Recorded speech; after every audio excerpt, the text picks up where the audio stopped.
Halo, apa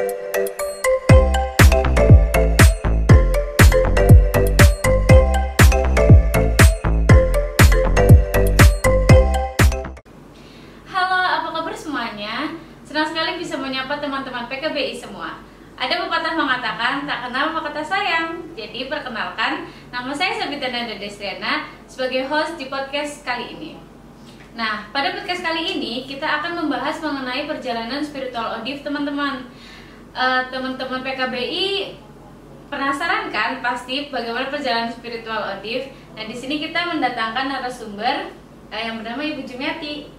Apa kabar Ibu Jumiati? Alhamdulillah baik, sehat. Oke Ibu, teman-teman PKBI kan belum semuanya tahu nih Bu tentang Odif. Mungkin Ibu bisa menjelaskan sedikit apa sih itu Odif Bu? Odif itu dengan orang yang HIV positif yang nempel badannya. Jadi orang Odif itu punya virus yang namanya HIV positif. Odif itu apa ya? Ini loh Odif, tapi kan di status Odif, tapi pada kenyataan ini loh orang yang sehat, masih bisa kerja, masih bisa semangat, Ya. masih bisa apa ya, mengasih motivasi ke orang-orang lah bahwa sehat itu tuh mahal. Makanya kita harus kesadaran diri yang memeriksakan diri lebih, tahu lebih dini daripada kita tahunya belakang. Oke, itu ya teman-teman untuk pengertian Odif sendiri. Nah, tadi kan sudah dijelaskan sama Ibu Jumiati mengenai pengertian Odif sendiri. Di opening tadi kan saya membahas tentang tema kita kali ini itu perjalanan spiritual Odif ya Bu. Iya. Waktu Ibu positif dapat diagnosa positif HIV itu, Ibu berada di fase itu juga ngerasa putus asa dengan hidup gitu Bu? Di fase-fase nggak mau ketemu sama orang-orang, nggak mau bergaul sama orang-orang lagi, karena merasa bahwa badan saya tuh sudah kotor. Bahkan untuk melihat wajah teman-teman tuh kayak apa ya, kayak kita tuh dia nanti tuh bisa menerima keadaan kita apa enggak gitu loh. Iya. Jadi takutnya tuh di situ. Tapi setelah aku sharing sama teman-temanku, dulu kan temanku ada 3, cewek-cewek semua juga gitu semua. Tapi alhamdulillah setelah sharing, kok dia bisa menerima kenyataan apa adanya. Terus dia bisa mengikuti setiap tak ajak tes VCT, kok alhamdulillah dia mau gitu loh. Iya. Jadi akhirnya tergugah untuk ke situ kan. Jadi kesehatan itu tuh lebih mahal ya daripada tahu ke belakangnya. Iya. Nah tadi kan Ibu Jumiati kan sudah menceritakan tuh fase putus asanya. Nah kira-kira dari situ Ibu bangkitnya gimana Bu? Dulu bangkitnya itu satu dari teman-teman saling menguatkan, saling menyupport satu sama lain. Itu temanku kan ada 3, yang satu nyupport begini, yang satu selalu ngajakin aku askes ke rumah sakit, ngajak ambil ARV kayak gini prosesnya.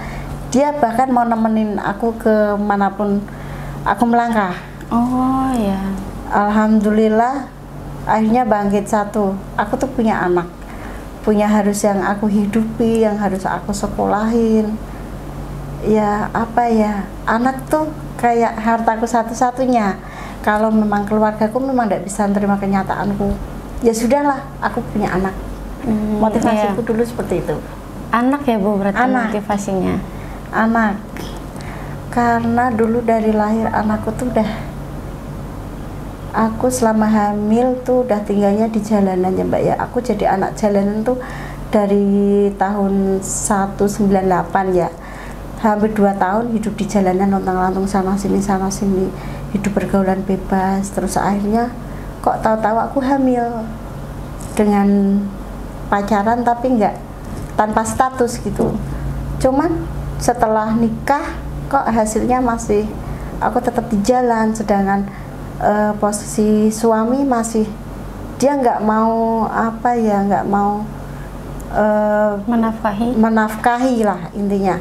Terus mau nggak mau aku harus berjuang demi anak. Iya. Iya Bu, jadi single parent memang. Iya, single berat parent ya, Bu? itu memang ada kalanya berat, kita harus nafkahi anak, nyekolahin anak, didik anak. ada kalanya kita tuh bangga sama diri kita, karena ini loh kita tanpa suami tuh bisa menghidupi anak kita. Ini loh kita tanpa harus minta bantuan dari suami kita bisa kerja kok. Kita bisa nyekolahin anak, bisa apa ya, anak itu tuh kayak impian masa kita tua kelak entar lah. Masa ya aku ora duwe harta dunia tapi aku kan dia anak. Iya, Pak. Insya Allah semoga kan ya anaknya amin. bisa mengayomi kita sampai tua. Amin. Ya Bu, kan tadi kan di awal kita kan temanya memang perjalanan spiritual ya Bu. Nah kalau boleh tahu Ibu pernah nggak ngerasain, maksudnya kita pengen tahu cerita perjalanan spiritual Ibu dulu sampai sekarang jadi seperti ini. Dulu jujur pekerjaan wanita malam selama bertahun-tahun, tapi aku masih punya harapan, cita-cita, aku punya tempat tinggal sendiri, punya rumah idaman sendiri. Toh setelah aku punya tempat tinggal, punya rumah, aku pengen insaf, bener-bener insaf, jadi orang yang apa ya, ngikut keluarga lah, dalam arti nggak berontak keluarga lah. Tapi setelah aku punya yang aku impikan, tapi Gusti Allah itu nggak sari ya. Setelah impian kita baru sepucuk gunung aja kita udah diterpa cobaan seperti ini. Tahu-tahu sudah divonis HIV positif. Itu kayak apa ya, kayak mau bangkit sulit, nggak bangkit. Aku punya anak, mau mati bunuh diri, aku nanggung dosa. Iya. Toh impianku kan belum kecapai, Mbak. Aku belum punya istana kecil lah buat anakku kelak. Seperti itulah. Ya apa ya, mungkin terkadang kita mikirnya tuh tua itu kita kan ngikutnya anak ya Mbak. Kalau anak, kalau nggak dikasih dari tenaga kita, nanti tempat tinggal dapat dari mana? Sedangkan orang tua aku nggak mampu, karena aku harus punya tempat tinggal yang tak huni aku berdua sama anak.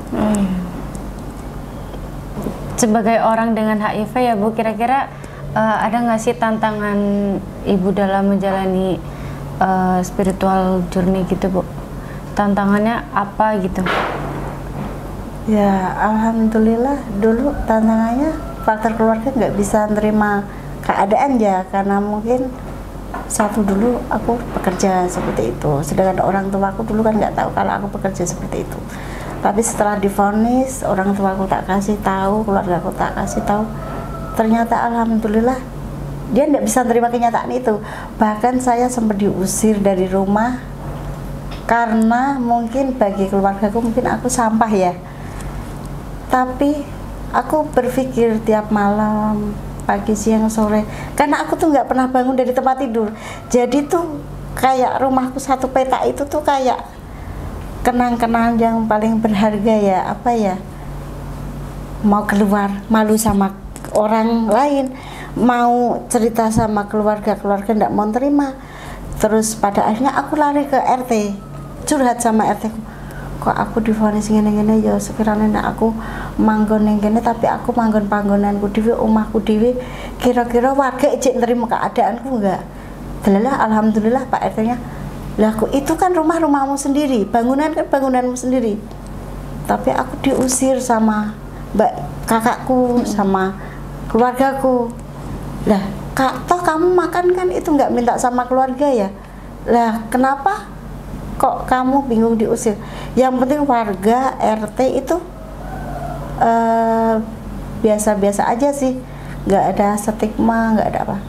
Oh gitu ya, alhamdulillah setelah dapat jawaban dari itu bagiku sudah nggak tantangan lagi ya, karena di keluargaku yang nggak bisa menerima keadaanku itu kakak. Berarti lingkungan tempat Ibu tuh sebenarnya orang-orangnya menerima dengan baik aja ya Bu? Alhamdulillah menerima, cuman segi keluarga, segi kakak itu nggak bisa terima, karena dulu pekerjaanku kan memang pekerjaan seperti itu. Ya mungkin aku bagi keluargaku mungkin sampah ya, cuman kan aku punya patokan, punya planning hidup. Kalau aku benar-benar sudah punya tempat tinggal, benar-benar sudah punya apa yang ku ibarat kata rumah kecil lah, aku pingin bertaubat, pingin cari pekerjaan yang lebih halal, lebih istilah kata tuh uang sedikit tuh cukup lah tak buat makan aku berdua sama anak. Ya alhamdulillah setelah umurku baru menginjak 36 sudah terinfeksi HIV positif. Itu apa ya, kayak pelajaran yang paling berharga. Itu nyawa kedua. Karena dulu waktu terinfeksi HIV positif tuh aku sudah masuk stadium AIDS. Jadi sudah borokan, sudah kayak jamuran mulut, kayak wis diajak ngobrol wis gak iso nyambung, kayak wis ya pandangan mungkin wis aku nggak kepingin hidup, tapi aku berpikir lebih panjang. Aku tuh punya anak, masa anakku tak pasrah ke orang tua aku kan nggak mungkin kan. Ya akhirnya aku memutuskan apa engko rumahku nek wis jadi raketan sekamar engko aku taubat ya. Seperti itu pemikiran saya dulu tuh. Tapi alhamdulillah sekarang sudah, Bu. Alhamdulillah sekarang keluarga sudah nerima apa adanya, sudah karena mungkin aku begitu kejadian di umur 36 itu kan aku divonis, umur 38, 39 aku sudah mulai menata hidup. Dalam arti menata hidup tuh aku bener-bener pengen kerja yang halal, rakyat jadi apalah, tukang bersih-bersih rumah orang lah, tukang apalah. Penting aku nggak kerja di jalanan lagi, nggak jadi penghibur orang lagi lah, ibarat kata tuh seperti itu. Ya alhamdulillah mungkin karena niat ya Mbak ya, karena niat kita tuh mau berbuat baik ya alhamdulillah. Ya Gusti Allah ngasih jalan untuk kerjaan, adalah aku cari kerja di mana-mana. Ya aku open statusku bahwa aku tuh penyandang HIV/AIDS, tapi bosku tak open statusku itu. Tapi kan badanmu sehat Mbak, masih bisa kerja. Kalau aku urusan kerja sehat Bu, cuman di dalam tubuhku itu ada virusnya. Cuman, nah itu menularnya melalui apa gitu? Itu menularnya melalui hubungan seks, jarum suntik. Kalau kita lewat makanan, lewat minuman itu enggak. Kalau kita masak apa, itu enggak menular. Aku bilang gitu sama Pak. Oh ya sudah, tetap kerja aja enggak apa-apa. Alhamdulillah saya kerja di sebelah itu sampai bertahan 6 tahun sampai sekarang. Alhamdulillah. Nah, banyak cerita Ibu tadi tuh. Saya penasaran, Ibu tuh nguatin dirinya untuk benar-benar akhirnya memutuskan untuk insaf tuh gimana Bu? Kayak kan pasti iman tuh naik turun ya Bu. Nah saya tuh penasaran Ibu tuh akhirnya untuk memutuskan benar-benar bertaubat gitu, gimana Bu? Dulu masih gini, aku bertaubat 1 bulan, masuk lagi ke dunia seperti itu lagi. Bertaubat lagi 1 bulan, masuk ke dunia itu lagi. Terkadang di pemikiran kita tuh ada banyak setan. Kadang ada setan ngojokin begini, kerja malam tuh enak, uangnya banyak loh, bisa jalan-jalan ke sana sini pegang uang banyak. Terkadang tuh ada gitu, ada kayak di halusinasi badan kita kan. Masuk lagi ke kerja dunia itu. Tapi setelah aku tak pikir-pikir, kok dapatnya kok capek doang. Satu dapatnya capek, aku punya penyakit. Apa mungkin nanti itu maaf ya ini ya, tamuku apa nggak ketularan penyakitku? Kan bisa-bisa kan ketularan juga toh Mbak, karena kita melalui hubungan seperti itu. Tapi kok nggak tega ya. Akhirnya masuk ke dunia taubat lagi. Tapi setelah masuk dunia taubat lagi, tak pikir-pikir, temanku ngajak ke dunia jelek lagi, mau ikut lagi. Tapi tak rasa-rasakan, kok kasihan ya nanti banyak korbannya HIV positifnya ya. Terus temanku gini, itu nanti kamu dipidana loh. Sempet sih seperti itu. Orang dia yang jajan kok aku yang jual kok, kenapa mikirin resikonya kan, tak pikirnya gitu. Tapi lama kelamaan mungkin Gusti Allah membukakan jalan ya Mbak, ngajarin aku untuk ngaji, untuk sholat lagi, untuk beribadah lagi. Ya alhamdulillah iso terus delalah cari loker di mana-mana, loker 1, loker 2, loker 3. Yang tanda poin loker sebelah ini, kok dia mau menerima keadaanku ya delalah. Itu kan jaga stan. bosnya di open status kok refleks aja ya, nggak itu ya, kok enak-enak. Akhirnya alhamdulillah betah sampai sekarang. Jadi terkadang sampai sekarang di pikiranku tuh kayak pengen uang banyak, tapi kok badan sudah rapuh ya, sudah satu rapuh dua peyot kan, kita kan sudah apa ya, sudah nggak cantik lagi sama yang dulu kan. Seperti itulah akhirnya yo kita mau nggak mau harus tobat. Iya. Terus ini Bu, mungkin kan di luar sana masih banyak Bu orang yang memandang orang dengan HIV tuh memandang buruk gitu. Kira-kira kalau Ibu sendiri tuh mengatasi orang-orang yang punya stigma buruk tentang ODIF tuh gimana Bu? Ya paling-paling terkadang ada kan temanku begini, wiki wes HIV penyakitan, tapi motivasiku orang aku sehat aku cek iso kerja, aku cek kuat. Nyambut gawe nggo ngopeni anakku, nggo nyekolahke anakku, nggo ngrawat anakku, aku cek iso ngedit wong tuaku, aku kerjalah. Tapi stigma ini terkadang muncul, tapi terkadang dia kan orang lain. Aku makan belum tentu minta sama dia kan, aku minum pun belum tentu minta sama dia. Ngapain dia ngeracunin apa ya, ngeracunin omongan yang nggak bikin bangkit, tapi kita bikin ngedrop kan. Itu ya seiringnya berjalannya waktu dijalanilah. Nah, memang aku mati dengan HIV menyedihkan yo, memang resikoku, itu kan pekerjaanku dulu, itu kan karmaku ya.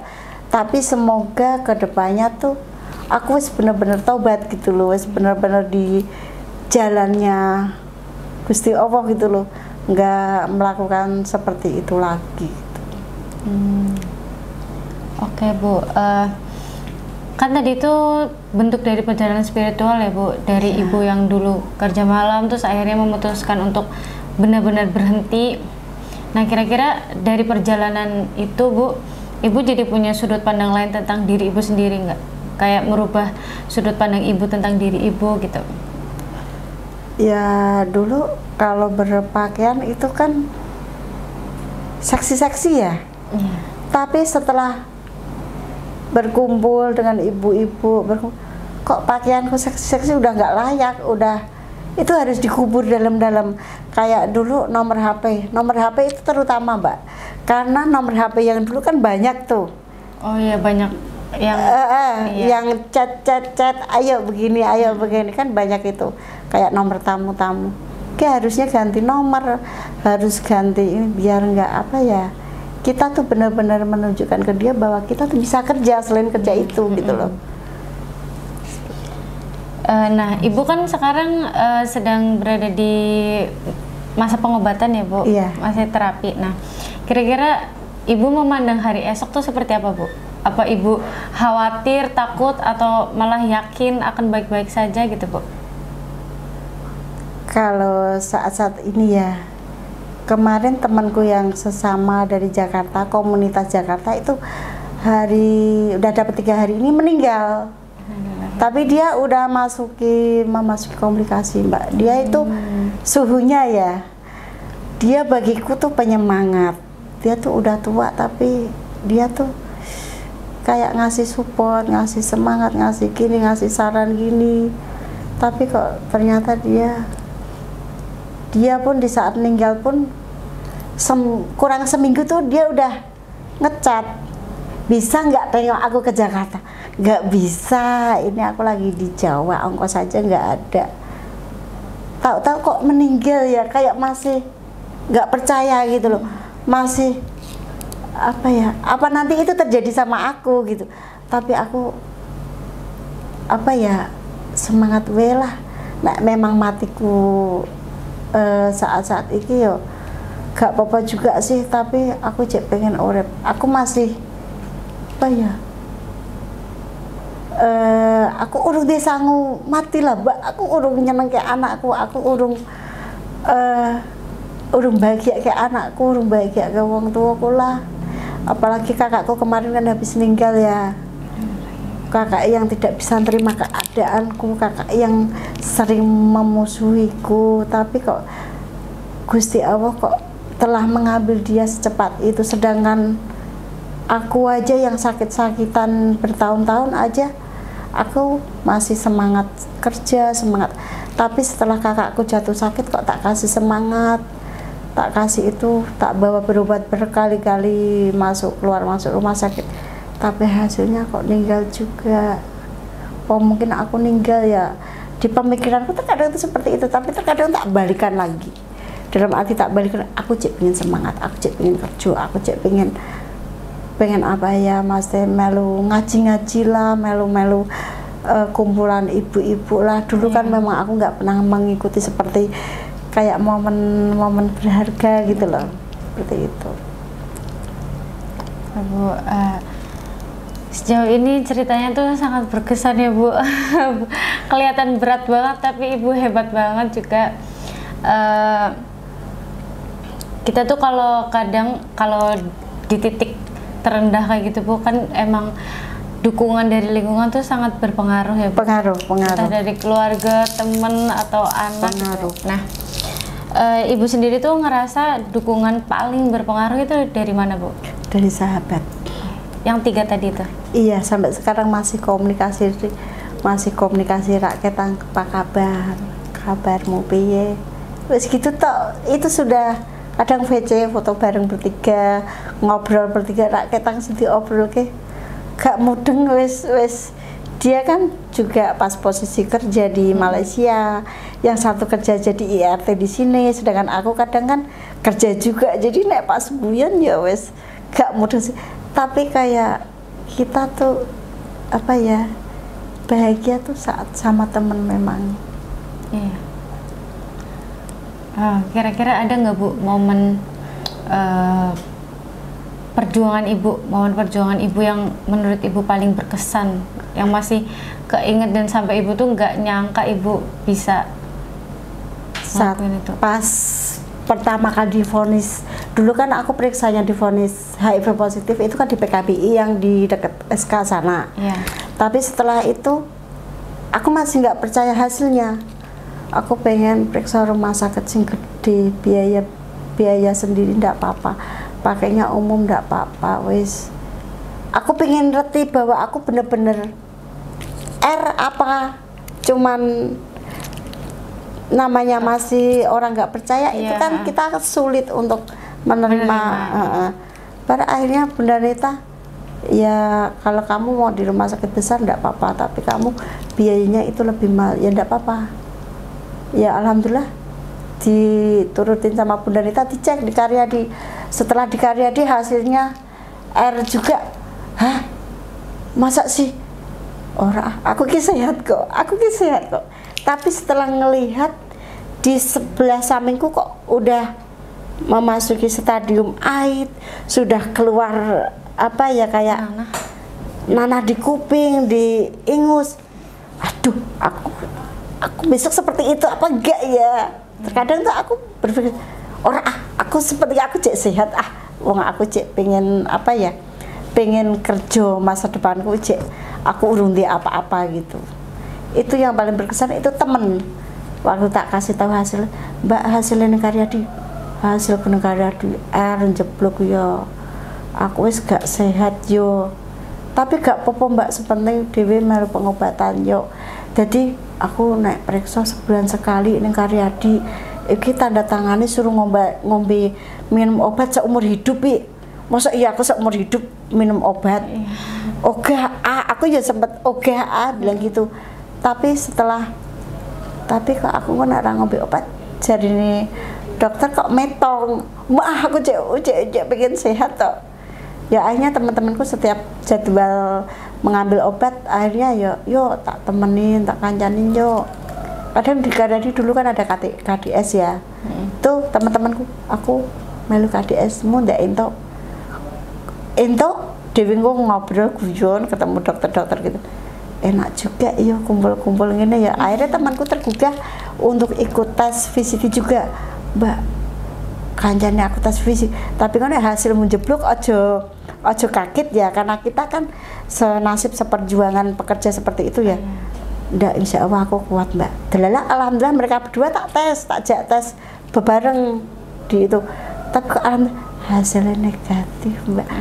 Enak kalian berdua ya, aku bilang aku wis ra sehat wis ojo kumpul mbak aku boy, aku kan gak sehat. Aku bilang yo ndak gitu, kita apa-apa no kan, kita kan teman seduluran, gak bakalan kita iso pisah. Yo penyemangat seperti itulah mbak. Akhirnya yo setiap pengobatan, setiap apa yo saling barengan. Kadang duit, nah duit yang gue askes obat ya, aku ada duit, ayo mangkat periksa. Kadang seperti itu, kayak mungkin temen ya mbak ya, mungkin dari kecil kan aku wis los keluarga ya, sing ada itu cuma teman seperjuangan. Jadi ya momen berharga ya seperti itu sih. Oke Bu, nggak kerasa ya Bu, ini ada di penghujung acara. Tadi kan cerita Ibu tuh hebat banget perjalanannya ya, sangat perjuangannya keren banget. Saya sebagai host juga teman-teman yang nonton, teman-teman PKBI semuanya juga pasti pengen dengar pesan Ibu buat teman-teman yang lagi melawan virus HIV juga Bu. Buat teman-teman yang sudah pengobatan ARV, dilanjutkan pengobatan ARV, jangan sampai putus. Kita harus semangat, kita harus kuat, kita tuh harus melawan stigma, dan kita tuh harus menunjukkan bahwa kita tuh lo sehat, kita tuh masih bisa kerja, masih bisa ngidupin anak-anak kita, masih bisa apa ya, tanpa harus minta bantuan ke orang, bahwa kita tuh menunjukkan kita tuh sehat aja. Sehat itu mahal loh. Nah itu mungkin teman-teman, pokoknya buat teman-teman di sana pejuang HIV, pengobatannya jangan diputus dan harus terus pengobatan ya Bu. Iya. Nggak boleh berhenti. Nah mungkin cukup sekian Bu. Terima kasih Ibu Jumiati yang telah meluangkan waktunya untuk berbincang bersama kami di sini. Saya pribadi di sini mendapat banyak sekali pelajaran, banyak insight dari cerita Ibu. Kalau begitu saya Sabita Bu, pamit undur diri. Mohon maaf dan terima kasih. Dah.